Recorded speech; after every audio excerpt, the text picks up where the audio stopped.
Beers, brats, and beanbags. Tailgating is a big deal in Wisconsin. You get that on camera? But where did it all begin? Many historians think they've narrowed it down. This was very much like a church picnic gone bad. It happened on a Sunday. People traveled for miles to watch. They came to enjoy the sporting activity. There was food and drink. They brought food, some brought wine, some brought lemonade. And it was a battle between two bitter rivals. We're not talking Packers versus Bears. We're not even talking about football. Union supporters, including some congressmen and their wives, who decided they were going to come out and picnic there at the battlefield. Can you believe this? The first tailgate has been traced to July 21st, 1861. Fire!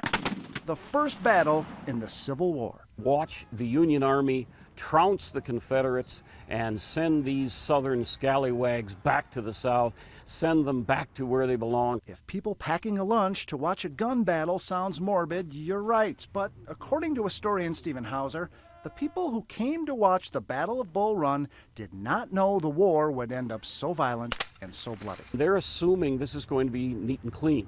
They're thinking of the battlefield as you might think of a football field. We caught up with Hauser at Old Falls Village in Menominee Falls. Through encampments and reenactments, they keep Civil War history alive.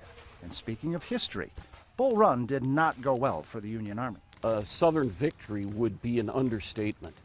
It was a rout. Something else the first tailgaters didn't expect? To get caught up in the fight. They became what you might call collateral damage.